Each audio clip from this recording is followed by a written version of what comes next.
आज है हफ्ते की एक्सपायरी का दिन और रहेगा एक्शन भरा दिन। भले ही सुस्त शुरुआत के आसार आपको दिख रहे हो दुनिया भर के बाजारों और एग्जैक्ट निफ्टी से, लेकिन अमेरिका का एक्शन आज भारतीय बाजारों पर भी अपना रिएक्शन देता हुआ नजर आएगा। तो सुस्त शुरुआत के बाद किस तरफ बढ़ेंगे और कहां होगी आज की एक्सपायरी और पूरे दिन भर कहां है आपके लिए ट्रेडिंग के मौके, इस पर रहेगा खास फोकस।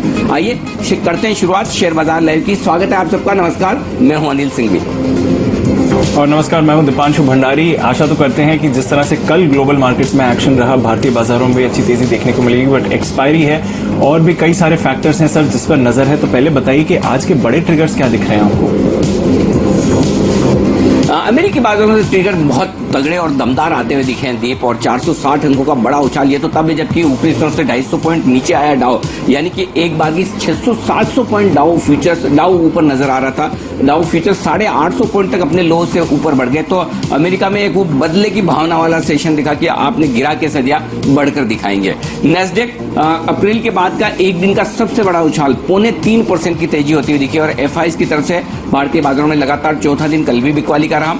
लगभग 3,900 करोड़ की बिकवाली एफआईज ने की है। भारत और चीन के विदेश मंत्रियों की आज होगी मुलाकात रशिया में, उस पर रहेगी नजर। और सरकार दूसरे आर्थिक पैकेज पर विचार कर रही है। प्रधानमंत्री कार्यालय ने आदेश दिए हैं वित्त मंत्रालय को और बाकी मिनिस्ट्रीज को कि क्या कुछ किया जाए, इस पर विचार करके बताया जाए। तो ये है दीप आज के बड़े और अहम ट्रिगर्स, लेकिन इन सबके बीच में डेफिनेटली एक्सपायरी तो अपने आप में एक बड़ा ट्रिगर है ही।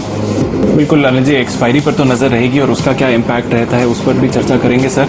पर ग्लोबल से ही शुरुआत करते हैं। जिस तरह से पिछले कुछ दिनों का एक्शन रहा है और कल का जो रिबाउंड था, इतना स्ट्रांग रिबाउंड सर आपने एक्सपेक्ट करा था? और ये जो रिबाउंड हुआ है इससे मार्केट पर क्या असर पड़ेगा, आपका क्या व्यू है?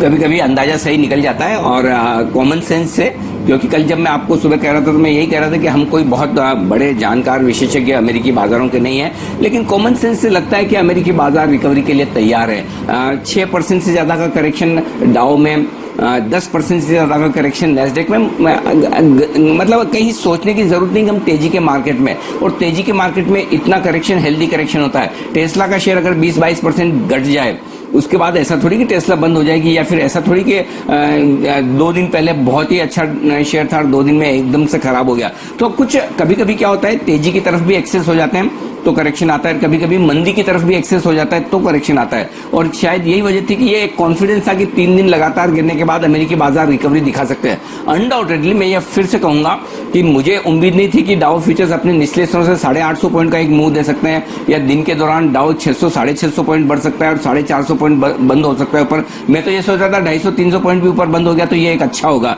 लेकिन जिस तरह की तेजी अमेरिकी बाजारों ने दिखाई वो काबिल तारीफ है। और वो सबसे बड़ी बात भी है कि इसको पॉइंट्स में मत देखिए। कल की तेजी पॉइंट्स के लिहाज से भले ही बड़ी हो, लेकिन मेरे लिए पॉइंट से ज्यादा क्वालिटी के लिहाज से बड़ी है। क्वालिटी क्या? क्वालिटी का मतलब ये कि ये मेरा जो कॉन्फिडेंस है या मेरा भरोसा है कि अमेरिकी बाजार तेजी के मार्केट में ही है, ये बढ़ा देता है। नहीं तो कल आप देखिए लगभग सब जगह ये आ रहा था कि नेस्डेक करेक्शन टेरिटरी में चला गया, यानी कि नेस्डेक में अब करेक्शन होगा, लेकिन 3.25% की तेजी एक ही दिन में अप्रैल के बाद की सबसे बड़ी उछाल नेस्डेक में ये दिखाती है कि जी नहीं, तेजी करने वालों ने अभी अपना हाथ छोड़ा नहीं है। और यही इंपॉर्टेंट चीज थी जो कल हमने सुबह पकड़ी। देखिए मैं पिछले हफ्ते से लगातार डाउ और ग्लोबल मार्केट्स पे बहुत पैनी नजर रख रहा हूं, क्योंकि इसीलिए हमने इस हफ्ते के पहले दिन सोमवार को वॉलेटिलिटी का डिस्कशन किया कि किस तरह से अमेरिकी बाजारों में वॉलेटिलिटी होती दिख रही है। और मैं बार बार कहता हूं, लोग वॉलेटिलिटी को हमेशा नेगेटिव मानते हैं कि वॉलेटिलिटी का मतलब कमजोरी या गिरने का डर। ऐसा बिल्कुल भी नहीं है। कल भी वॉलेटिलिटी थी कि किस तरह से कमजोर बाजार में एकदम से ऊपर की तेजी का एक्शन बना।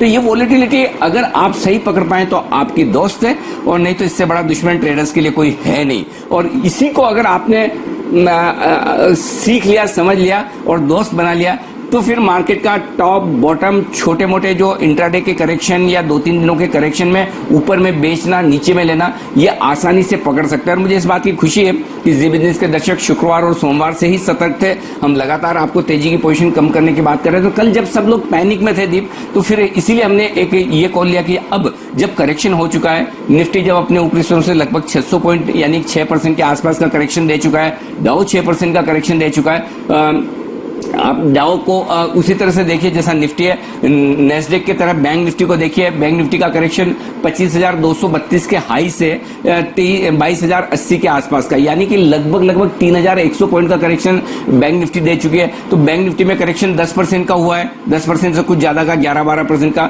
जितना नेस्डेक में हुआ है। तो अब इतने करेक्शन के बाद एक रिकवरी बनती है। मैं ये नहीं कह रहा कि आज के आज ट्रेंड बदल गया, कल बॉटम बना दिया, वापस नहीं जाएंगे। सावधानी अभी भी जरूरी है, सतर्कता अभी भी जरूरी है, लेकिन हमें यह डिसाइड करना जरूरी है कि किन लेवल्स पर हमें सतर्क होना है और किस लेवल पर हमें पॉजिटिव या फिर थोड़ा बुलिश होना है या खरीदारी करनी है और शॉर्ट कवरिंग करनी है। तो टचवुड कल का दिन अच्छा था कि जहां एकदम एग्जैक्टली खुलते ही शॉर्ट कवर करने की जो बात थी और फ्रेश खरीदारी की बात थी वो ठीक होती दिखी। तो ओवरऑल ये जो ग्लोबल सिनेरियो है मेरे लिए आज सबसे बड़ा क्वालिटेटिव एडवांटेज जो मुझे मिल रहा है ग्लोबल मार्केट से वो ये कि हम करेक्शन में नहीं जा रहे हैं। अमेरिका में हम करेक्शन में नहीं जा रहे हैं, डाउ में छोटा मोटा रनिंग करेक्शन जिसे मैं कहता हूं वो आया है और वो रनिंग करेक्शन पूरा होकर बाजार स्टेबल हो सकते हैं। ये अमेरिका से मैं संकेत पढ़ रहा हूं डीप, और इसीलिए मैंने आज ग्लोबल संकेतों को पॉजिटिव साइड पर रखा है।